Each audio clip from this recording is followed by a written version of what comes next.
Baik, yang pertama kita akan melihat biografi singkatnya dari Nabi Sulaiman. Jadi Nabi Sulaiman adalah putra dari Nabi Daud dan ibunya bernama Bathsaibah. Nabi Sulaiman termasuk dalam daftar 25 nabi yang wajib kita ketahui. Selanjutnya keagungan Nabi Sulaiman. Di sini banyak sekali keagungan Nabi Sulaiman. Salah satunya Nabi Sulaiman adalah satu-satunya raja sekaligus nabi yang memperoleh mukjizat dari Allah, yaitu bisa berkomunikasi dengan hewan atau binatang, yaitu burung hudhud dan semut. Selain itu, Nabi Sulaiman juga mempunyai pasukan yang paling kuat dalam sejarah kehidupan manusia, yaitu pasukan jin dan manusia. Yang ketiga, keistimewaan Nabi Sulaiman atau keagungannya, Nabi Sulaiman dapat mengendarai angin, dapat diperintahkan ke kiri ke kanan gitu.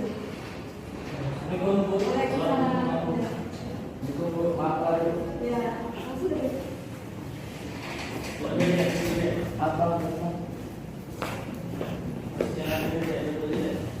Selanjutnya yang keempat, Nabi Sulaiman adalah nabi yang paling kaya dalam sepanjang sejarah peradaban manusia. Jadi ada 4 keistimewaan dari Nabi Sulaiman. Nabi Sulaiman yang pertama adalah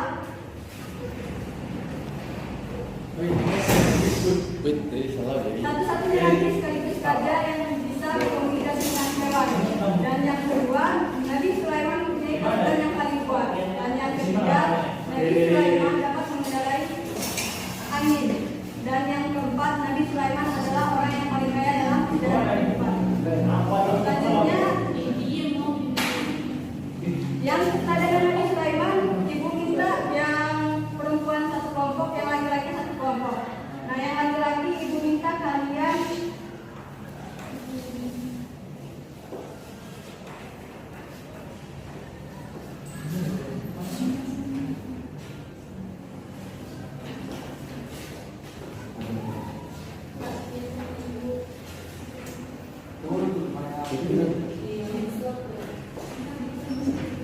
baik, di kertas itu sudah ada beberapa keteladanan dari Nabi Sulaiman.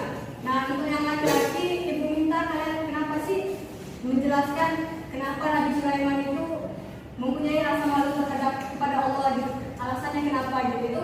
Untuk kelompok yang laki-laki itu menjelaskan 1 dan 2, dan yang perempuan ibu minta menjelaskan 3 dan 4. 2 orang gak apa-apa, satu kelompok. Ibu kasih waktu 2 menit untuk memperhatikan atau mencermati. Minta kepada yang laki-laki untuk menjelaskan 1 dan 2. Silakan, siap? Ya. Boleh. Baik, ini yang pertama adalah rasa malu pada Allah Subhanahu wa taala. Nabi Sulaiman ini melihat karunia Allah Subhanahu wa taala ini terlalu besar, tetapi ibadahnya ia merasa masih kurang. Beliau malu untuk memandang ke langit karena malu pada Allah Subhanahu wa taala. Lalu yang kedua, mau berdialog dengan rakyat kecil. Ini adalah nabi yang mau mendengarkan suara rakyat kecil, ya, tidak seperti DPR Republik Indonesia ini, ya. Jadi Nabi Sulaiman itu senang berkomunikasi dengan rakyatnya, walaupun rakyatnya banyak juga ekor semut. Ketika pasukan jin, manusia dan burung-burung sampai lembah semut, berkatalah seekor semut bersama Jason. Ia berkata, "Wahai semut-semut, masuklah ke dalam sarang-sarangmu agar kamu tidak diinjak oleh Sulaiman dan tentaranya." Sedangkan mereka tidak menyadari. Mendengar hal ini, Nabi Sulaiman bertanya, "Mengapa kau berkata seperti itu?" Maka Jason berkata, "Mohon maaf wahai Nabi, saya akan memerintah yang lain." Maka Jason berkata pada warga semut, "Wahai para semut, marilah kita minggir berbaris rapi untuk menyaksikan iring-iringan pasukan Nabi Sulaiman." Dari sinilah Nabi Sulaiman tersenyum dan berdoa kepada Allah Subhanahu wa taala supaya diberi karunia pandai bersyukur atas nikmat Allah Subhanahu akan pada Quran surat An-Naml ayat 14 sampai 26. Ya, baik. Jadi Ibu jelaskan sedikit bahwa keteladanan Nabi Sulaiman itu yang pertama, Nabi Sulaiman mempunyai rasa malu terhadap Allah Subhanahu wa taala. Karena begitu banyak rezeki keistimewaan yang telah diberikan Allah kepada Nabi Sulaiman. Dan yang kedua, Nabi Sulaiman mau berdialog dengan rakyat kecil meskipun hanya semut dan rumput. Selanjutnya dari kelompok yang perempuan, Ibu persilakan 3 dan 4 menjelaskan.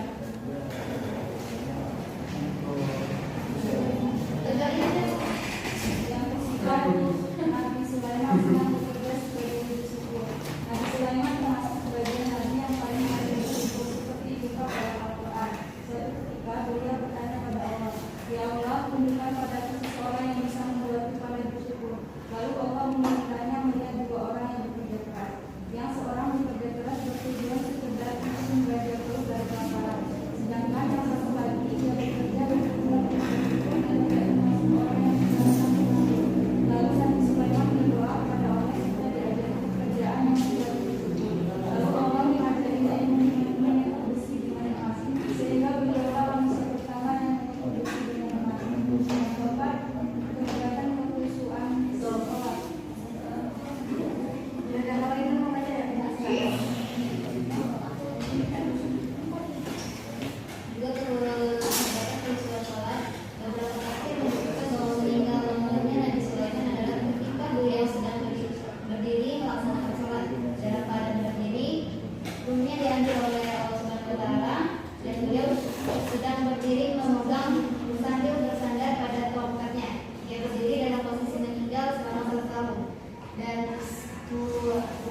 pasukannya yang juga terdiri dari jin-jin dan setan tidaklah mengetahui kalau Nabi Sulaiman telah meninggal, bahkan sudah selama 1 tahun, sehingga tongkat yang dipakai bersandar itu rapuh di makan raya.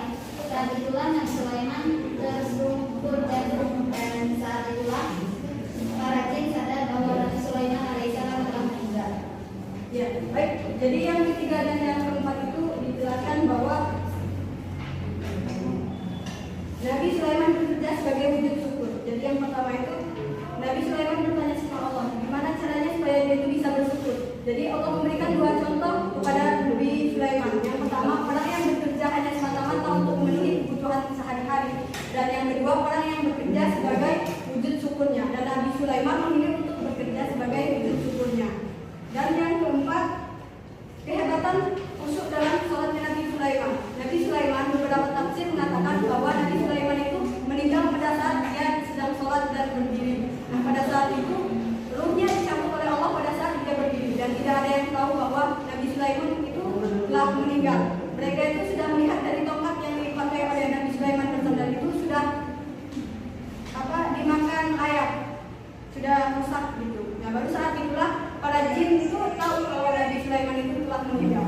Dan yang selanjutnya, Nabi Sulaiman itu memiliki kecerdasan yang tinggi. Yang contohnya itu pada saat itu ada 2 perkara. 2 perkaranya itu, yang satu yang memiliki kebun, yang satunya itu memiliki hewan ternak.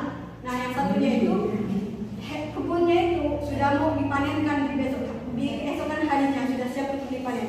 Pada saat di malam harinya ada seekor hewan ternak dari tetangganya itu masuk ke kebun yang memiliki kebun petani itu. Nah, 2 orang itu mengadukan kepada Nabi Sulaiman, mengadukan perkara tersebut. Namun Nabi mengadukan kepada Nabi Daud, ayahnya Nabi Sulaiman. Nah, pada saat itu Nabi Sulaiman ada di perkara tersebut. Nabi Daud mengatakan bahwa yang mempunyai hewan tersebut diberikan kepada orang yang memiliki kebun, sehingga